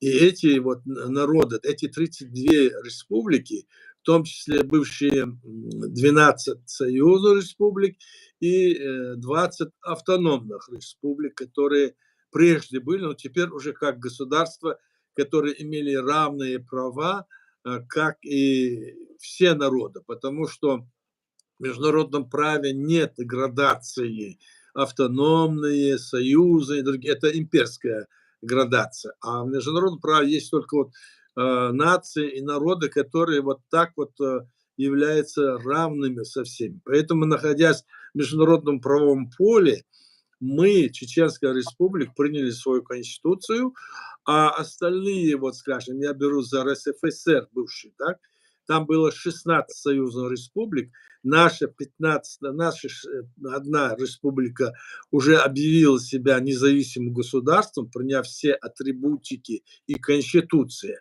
а остальные, скажем, 14 этих республик, так, РСФСР, который вышел вместе с Ельцином из СССР, они взяли с ними незаконно, подписали федеральный договор, не дав этим республикам, после того, когда они получили возможность создать свое государство после развала СССР, они не дали им возможность избрать свою власть, потому что там все еще сидели коммунисты, которые раньше в СССР сидели. Они должны были после этого избрать свою власть, определить свое действие. А действие должно быть такое, 3 порядков. Или свое государство, или войти в состав другого государства или создать с кем-нибудь федеративное государство. Вот эти все три варианта им не было позволено сделать этим новым, как говорится, странам, которые должны были принять все атрибутики. Не приняв эту атрибутику, Ельцин с ними подписывает, с этими коммунистами подписывает федеративный договор и создает Российскую Федерацию России незаконно. Вот что это было. И они незаконно захвачены, фактически незаконно захвачены этой Российской Федерацией России во главе с Ельциным. Для них оставалась только та территория на территории бывшей РСФСР, которая была не национальных республик, автономна. Так вот этот Ельцин вот такое совершил, и, значит, затем убрал все эти дела, и в 1993 году вновь, значит, совершил государственный переворот, захватил власть, расстреляв Верховный Совет, и незаконно принял Конституцию путем опроса населения. Это незаконно. И в эту Конституцию вписал нашу Чеченскую Республику, которая никогда не входила в нее, как часть России. Вот именно на основе этой Конституции действуют все наши вот западные деятели, о которых я говорю, вот эти самозванцы, трое, третье, четвертую, якобы, значит, мы являемся частью России. И Россия вот на этой незаконной основе пытается сказать, что мы часть России. Тогда покажите, где мы входили, где мы подписывали этот договор. Мы не подписывали никакого договора с Российской Федерацией России, РСФСР не подписывали. Есть документы официально, поэтому эту линию мы понимаем, и оно вот так вот разложено по всем. На все это есть документы, кстати. Вот так вот. Спасибо. Тоже очень интересный момент. Нам говорят, что мы как бы как автономная республика, ну, некоторые там высказывают такие предположения, что мы как автономная республика, так как входили в РСФСР, в СССР, и так как Россия является правопреемником СССР, поэтому мы должны быть частью РСФСР, ну, нынешней Российской Федерации. В таком случае, получается, Россия в ООН заседает не как правопреемница РСФСР, она как СССР. Тогда надо все республики советские тогда вернуть и сказать, или же у всех должно быть это право выйти. Это тогда Запад, видимо, значит, тогда они сделали, он даже не как правопреемник, там где какой-то запись есть, в которой они вообще-то не имеют права это делать. Там Не имеет. правопреемниками являются все республики, потому что они вышли из Советского Союза, с точки зрения международного права, они должны быть все членами Организации Объединенных Наций. Они поддались России и сами взрастили эту Россию, взрастили практически. Сегодня она вот так вот огрызается, окрысилась и начала вот эти вещи вести и мешать, скажем, продвижению тех правовых основ, которые есть в международном праве, совершенно нарушая все это. Вот в этом плане это и есть, да. Да. Эд спрашивает, Аят, как вы думаете, почему Украина буксует при большой помощи со всего мира, а Ичкерия смогла выбить оккупантов малой силой? Здесь так нельзя сказать. Украина очень большая территория, и в то же время тогда, которая была, правда, уже последняя война, которая у нас была начата Россией в 99 году, 17 июля 99 года, она была подобна той, которая сегодня. Они начали нас кидать бомбы, ракеты в жилые дома, школы, на центральные рынки, роддомы. То есть фактически мы не могли там уже оставаться. Наши люди тогда начали выходить из этой страны, разъезжаться, спасая свои семьи. А до этого чеченцы не выезжали нигде, ни в каких странах, почти их не было. И это после того, когда начал с неба сыпаться вот этот весь удар, град, они вынуждены были уйти и спасать себя. Вот такая ситуация была.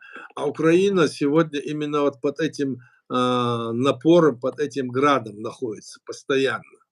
Находясь постоянно под этим градом бомб, снарядов, ракет, шахедов разных. Посмотрите, исламская страна скажем, Иран и христианская страна, скажем, Россия, они сегодня, то есть, друзья. Почему?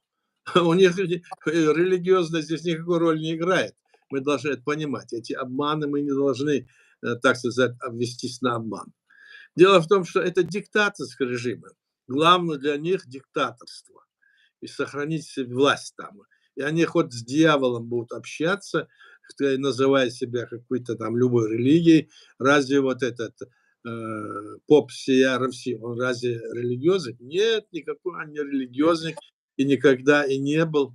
Это понятно. Что они делали? Они освещали оружие, чтобы идти на Грозный и всех убивать. Это что за такое?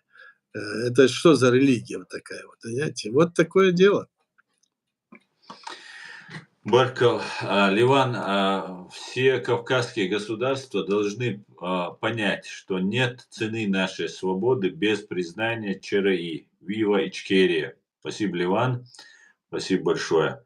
Совершенно верно, Ливан. На самом деле, какие мы кавказские народы и государства, если мы не выполняем прямой долг перед своим соседом, братом, другом, нашим кавказским, одним из наших кавказских народов. Так, Аят спрашивает, Мухаммад, некий Кутаев утверждает, что он был вице-премьером ЧРИ. Так ли это?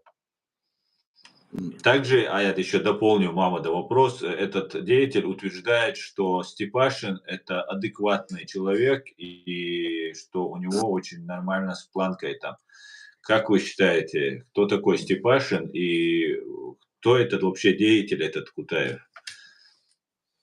Кутаев был против нашей власти в свое время, он принимал разные еще во время Жохара Дудаева, там выступал против, вел какие-то антигосударственные дела, из себя изображал каким-то деятелем, потом бежал, потом снова, значит, он появился во времена, когда Жохар погиб и новые выборы были.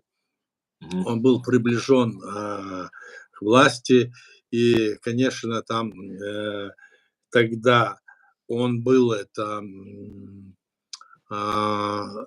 Масад его назначил вице-премьером.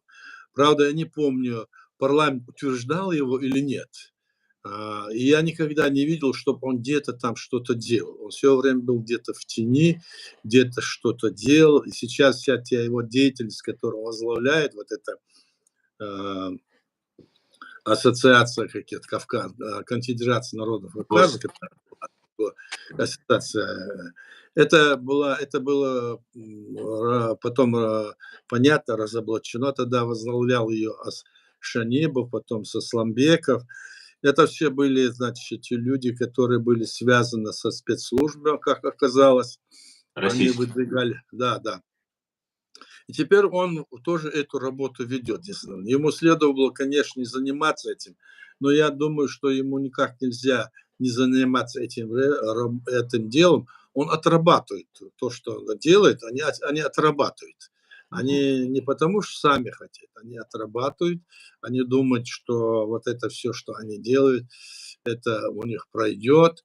Но как, чтобы время как бы не прошло, то, что они делают, это видно, это белой нитками шито. Они могли бы, конечно, действительно помогать нашему народу, но вместо этого он и другие, там есть еще другие деятели, которые все время работали в пользу Кремля, которых мы хорошо знаем. Наши люди их знают хорошо. Каждого, кого не спроси, кто был в политике, не политике, хорошо их всех знают. Они просто действуют как, знаете, облако. Они как облако действуют, эти люди. Их нет в гуще народа. Их люди, с людьми нормальными, которые могут с ним общаться, они не могут не общаться, не прийти. Ну, какой-то круг у них есть свой. А так, те, которые стоят на позиции нашего государства, отстаивания его, они как бы вливаются, как будто становятся нашими сторонниками. В то же время они хотят бразды правления нашего государства ухватить. Но это им не удастся, у них никаких оснований для этого нет. Вот что я хочу сказать по них. Баркал. Валейк салам, вайнах машвовер, кельчумел вейнак. Всех, друзья, я вас приветствую, мы вас приветствуем. Так, хочу сказать от имени еврея, говорит Эд.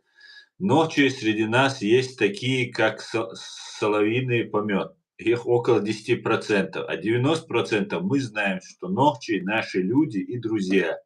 Спасибо, Эд. Спасибо. Спасибо. Так. Распад России это означает так, это комментарий. Сейчас я тут перемотал.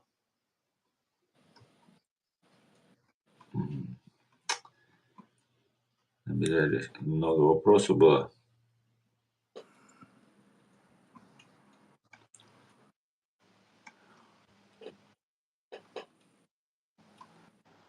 Так.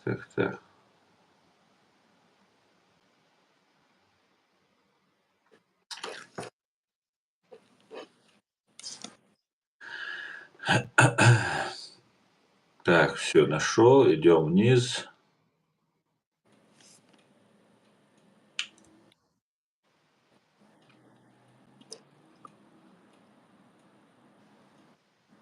Так.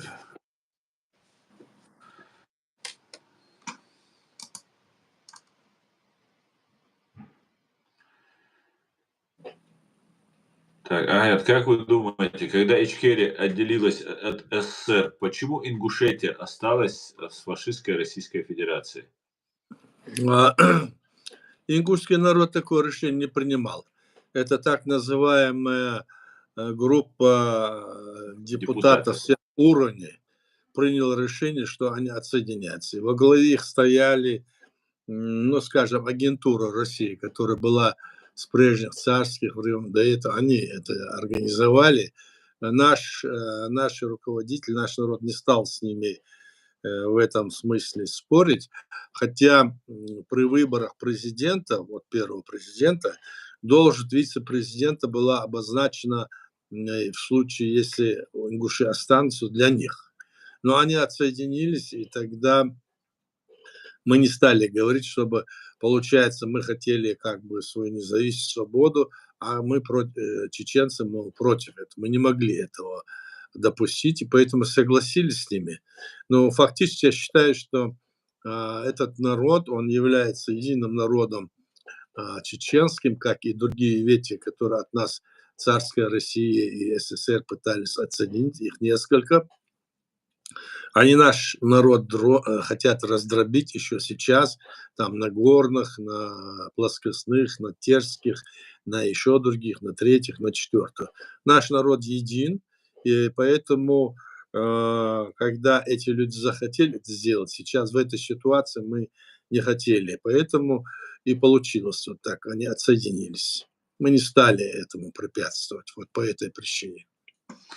Фактически, тогда, когда был съезд 25 ноября по 27 ноября 1990 года, тогда и представители Ингушетии же были, правильно? Это же была общая декларация Чечено-Ингушетии. И потом Нет, не было. Не было, да? Только чеченская. Это был съезд чеченского народа, они были приглашены как гости. То есть 23 по 25, 26. Ага, просто я думал в таком случае, что Нет, это... они были как гости, приглашены какая-то там, несколько человек было как Я гости. Да. все понял. Мгм. Так, просто в этой декларации указывалось про земли Ингушетии, там все это про вот это. Да, это было, это имеется в виду, это было в декларации, я говорю, декларации общенационального съезда чеченского народа. А они приняли 27-го, это Верховный Совет Чечено-Ингушской Республики принял эту декларацию. В ней, да, сказано это, что мы требуем возвращения ингушских земель пригородного района, и то-то, и то-то, то все условия, которые должны были быть приняты советской властью тогда. Вот это было сказано. Но эти уехали туда, вот эти, они приняли свою эту декларацию, уехали в Москву 19 августа 91 года и перешли на сторону ГГЧП. Вот здесь они предали и свою эту декларацию, а, естественно, они предали декларацию общенационального съезда чеченского народа. Вот что там получилось. Мгм. Поэтому это было. Баркал. Эд спрашивает у меня, Аслан Кутаев какого тейпа? Эд, я не знаю, какой тейп их принял, но он сам говорил, что он из пришлых, что они не чеченцы, что они, по-моему, тюркских корней каких-то, откуда-то из Таджикистана, может, с Дагестана, некоторые просто оттуда говорят. Поэтому он не чеченец, он сам об этом говорил.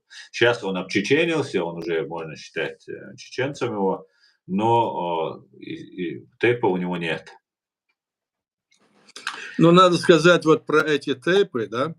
Мгм. Это, знаете, это исторически вот это бытность. Дело в том, что наши люди знают своих предков там в 10-15 поколении. Я, допустим, тоже знаю все своих людей, имена, чем они занимались. Мы знаем вот поколение там 10-15, кто были. Это так вот, как, скажем, в любой стране, вот, допустим, в Великобритании, там у них там эти все их предки, которые были герцогами, то в каком-то поколении, я там бывал, они там этим тоже показывали. Так и у нас, каждый человек. Но в те времена, когда это нас пытаются вот под тейпами привести к тому, что и сказать, что у нас нет народа единого, а что это Племена. люди это времен трамбализма, когда жили тейпами, и эти тейпы, значит, выполняли все функции государственно, защищали, кормились единой территории, там вот это. Этого нет, потому когда мы это говорим, тейпы, все это есть основание для того, чтобы говорить, что мы не народ. На самом деле это все ушло давно в прошлое, ну а исторически мы знаем, кто мы, откуда мы, в 10-15, а и то и более поколений. Мы знаем. Поэтому вот это русские преподносят, как будто бы это не народ, это, мол, какие-то тейпы и что такое. А возьми Ваньку, кого он знает, своего предка, кого он знает там, откуда он, где он. Он два, третьего, четвертого, может быть, знает деда, прадеда, не знает даже. А мы знаем своих родственников, знаем, кто они вышли, откуда. Это очень ценно и держится. Это есть одна из черт чеченского народа, который обозначает его как единый организм. Так что это так. Да, совершенно верно. Тейпы делятся как по происхождению, также по там какими-то общим ремеслом занимались, например, очень Да-да-да. разная компетентность Еще, там. да-да, это есть. Поэтому нас вот на эти тейпы, тухму подразделять не надо. Потому что в смысле того, что мы, когда это говорят, нам хотят сказать, там я много раз слышал, русские говорят, да не, это не народ, они не могут иметь своего государства. А мы-то создавали свое государство на основе общенационального единства чеченского народа. И это государство было создано по праву и от имени единого народа. И были собраны делегаты от каждой, скажем, 1000 человек, один делегат со всего мира. Даже с Америки были вот люди, чеченцы, были со всего мира, они приехали, и там принималось это решение, общенациональный съезд чеченцев принял это решение. Это единственный БАРТ, так называемый, договор, который принял наш народ за последние, может быть, столетие. И теперь этот договор хотят нарушить, вот эти все деятели, о которых мы говорим, да, и скинут это нас с этих рельс направления. Этого нельзя допускать. Так вот. Баркал. Так, Аят, вы хотели бы поговорить с генералом Калугиным? Ему 90 лет, и он может много что рассказать о таких, как я, многому научить, просветить, говорит Эд. Ну, я бы не отказался, конечно, если бы у него было такое желание, поговорили бы. Да, ну я ему вот сейчас сделал обращение, может отзовется, тогда надо будет собраться и пообщаться. Хорошо. Да, но в одном интервью Богатырев заявил, что они создали свою республику Ингушетию на зло чеченцам, Нохчан Хюйтерян. Ему говорит Мамад. Ну, это Да, это его, это личное. такие, знаете, эти высокомерные, такие глупые высказывания, на зло им, вот это все, это не должно восприниматься всерьез. Это что они на зло или на зло? Кому нужно его заявление? Разве ингушскому простому человеку это нужно, его это заявление, это высокопарное? Нет. Ему нужно, чтобы он жил нормально, чтобы его не преследовали по политическим мотивам, чтобы его не заставляли идти на войну в Украину по политическим мотивам, так? Чтобы другое дело защищать свою страну, а идти кого-то захватывать, это все. Ему это не нужно. Ему нужно, чтобы у него был хлеб, кусок, скажем, над головой крыши, и чтобы он мог развиваться. Вот это нужно. А то, что не на зло, не на зло, это несерьезно очень. Вот так вот. Руслан.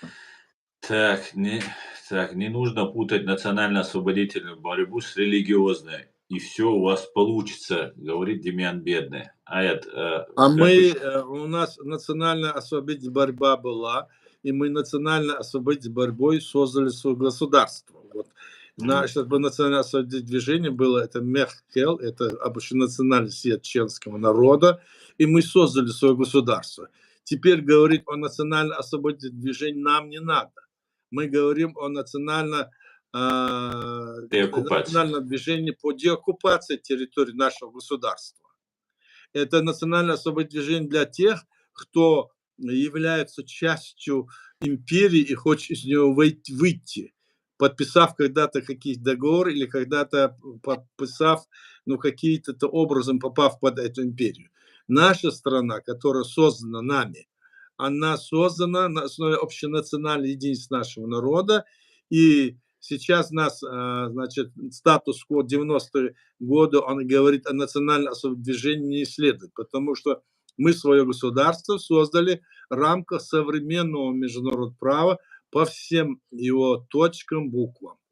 Поэтому я согласен с вами, но вот этот момент для нас очень является. Мы же не говорим национально-освободительное движение сегодня Украины или национально-освободительное движение, скажем, Балтийских республик. Нет, не говорим. Они состоявшиеся государства в рамках современного международного права, так и наше государство было создано, оно состоялось, но его оккупировали. И мы боролись, 5 раз вторгалась эта Россия на нашей территории, у нас кончился ресурс, весь мир, как говорится, против нас ополчился, потому что империя своей пропагандой настроила весь мир против нас. На самом деле то, чего не было, она нас навязывала, убивала своих людей, взрывала дома, и все это вешало ярлыки на чеченцев, называя их бандитами, террористами, исламскими фундаменталистами, запугивая нами весь остальной мир.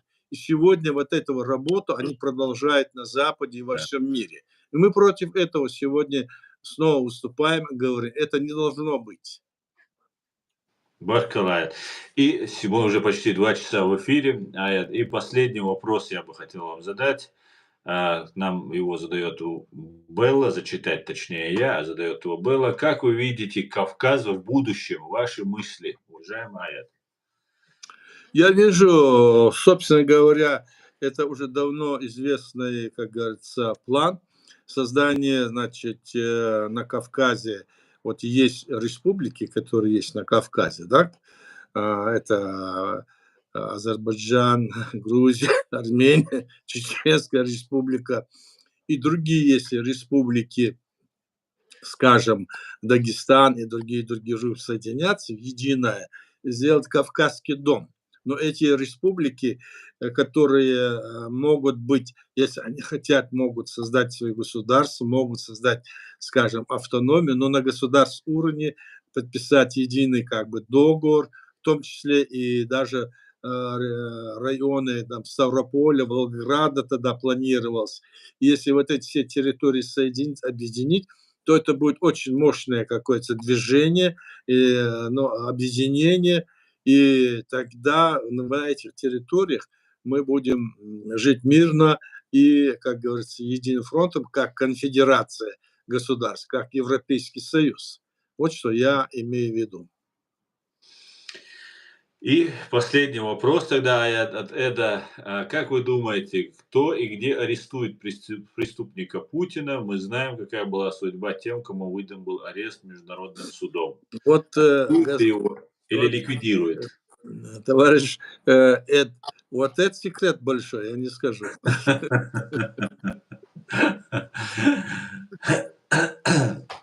Все, тогда заканчиваем, на секрете. Давай заканчиваем, давай. Всё, спасибо всем, Аят, отдельно вам Спасибо. большое спасибо за такие, полные ответы. Спасибо всем, кто принимал участие в наших, комментариях, вопросах. Было очень интересно. Всем, не буду вас поименно перечислять, спасибо вам всем огромное. Сегодня должен был быть стрим на чеченском языке, но мы в следующий раз во вторник проведем на чеченском, а сегодня мы решили провести на русском. Всего самого хорошего. Слава Украине, все будет Ичкерия. Адикёр Слава Машвар. героям, слава Ичкерии. Да, ну, Адикёр Машвар. До Ади, свидания. до свидания. Спасибо, до свидания.